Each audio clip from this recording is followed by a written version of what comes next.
The Christmas idolatry in the SDA church. The Christmas idolatry in the SDA church. What do I mean by this? As Adventists, belonging to the Protestant world, when the Protestants came out of Catholicism, there was a difference. There was a difference in doctrine. There was a difference in teaching.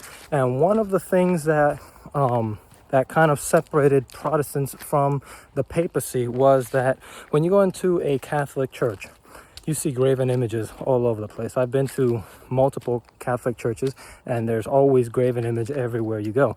That's something you don't see in the Protestant world. However, I would say slowly but surely it is creeping in, and I have seen it creep into the Adventist church around Christmas time. What do I mean by this? There is no graven images in God's remnant SDA church. However, when it's Christmas time, how many times do we see in some churches and they bring out little figurines of baby Jesus in the manger, Mary, Joseph, the nativity scene, and the whole Sabbath worship divine service centers on that particular scenery on Christmas Sabbath. Is that, in a way, idolatry in God's remnant church? The Bible says, "Thou shalt not have any graven images, nor bow down to them." You know, those are the commandments. Do we bring in graven images into God's church under the title of Christmas, the nativity scene, the birth of Christ, and that becomes the center of that Sabbath's worship? Now, again, not all Adventist churches have this, but I've seen it in a few, and one could say it's increasing. So, you know, those are just things that we should bring into mind.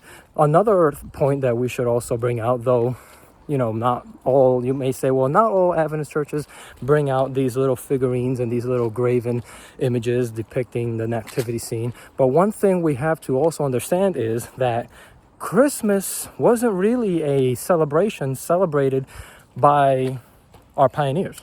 It wasn't something that was done or pushed really hard in the early days of Adventism. Yes, they did a few Christmas services at the time of Ellen White, but it was nothing as big as today. You know, the whole month of December is basically dedicated to Christmas. And I would say there's an article, a writing by the late Samuel Bakioki. He was an Adventist scholar, theologian, and he writes, he was raised Catholic in Italy. He was raised Catholic, and then he converted to Adventism, and he came to study in the Adventist University around the 1960s, and he said, look, growing up Catholic, Christmas celebrations was a very big deal. You know, the decorations in the churches and so forth, and he says that wasn't part of Adventism in the 60s and earlier. Adventist churches never really did any Christmas decorating or even paid much attention to that until after the 60s. Then we started, like, you know how the Bible says Israel wanted to be like the nations around them? Well, with all this compromise, with the questions on doctrine and things of that nature, Adventists, God's remnant people, like Israel of old, sometimes we want to be and look just like the other denominations around us. And the other denominations, they push Christmas really big. And that's when he says we started around the 60s and so forth. That's when Christmas decorations and all this stuff, wreaths and Christmas trees, all started really to enter into the church pretty hard. Another thought that I would, Another thought that I would also bring out is the idea and concept of Christmas trees in Adventism. Now, I have found out that during Christmas time, everybody, all the Ellen White critics are big time pro Ellen White now. And they will start, hi, how are you? Most of the critics of Ellen White, you know, that they would downplay the spirit of prophecy. All of a sudden, when it comes to Christmas time, now they're big champions of the spirit of prophecy now, and they'll bring in where she says, you see, Ellen White says, God says it's okay to have a Christmas tree.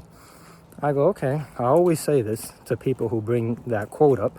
And I said, all right, are you following the instructions of how God's prophet said we should have a Christmas tree? It's usually silent. Let's analyze this. One, Ellen White says, she's answering a letter. Somebody says, what should we do at Christmas time? Should we have Christmas trees? Is God okay with that? And a little background on the Christmas tree. You can look up historians. Almost all historians agree that the Christmas celebration and its customs, its traditions, all started with paganism well before Christ was even born. This is an undisputed fact. Even the History Channel could admit to this. And it wasn't until the 3rd, 4th century, this is around the era of Constantine and when the papacy really began to take shape and form, that they began in an effort to get Christians and pagans to mingle and worship and mix together. They began to grab some of the celebrations and customs of the heathen, and they began to baptize them into Christianity.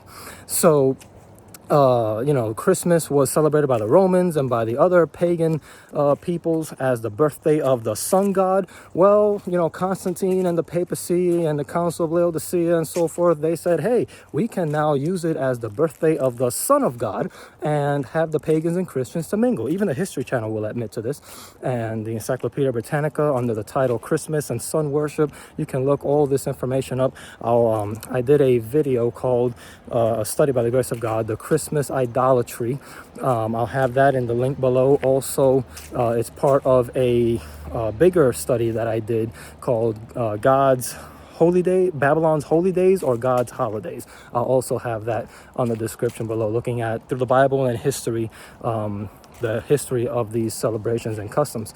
Going so forth, even Roman Catholicism, they issued a statement and they said that Christians think that they celebrate, they worship on Sunday, they keep Easter, they keep Christmas, and the Catholics say, hey, if you keep these celebrations, you are obeying a commandment of the papacy, of the Pope, because those are all traditions of the papacy that they brought it into Christianity.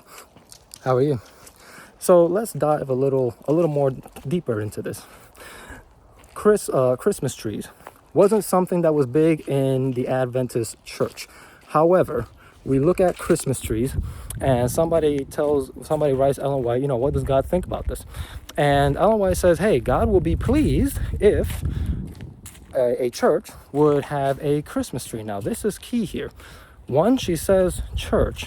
She doesn't say in the home.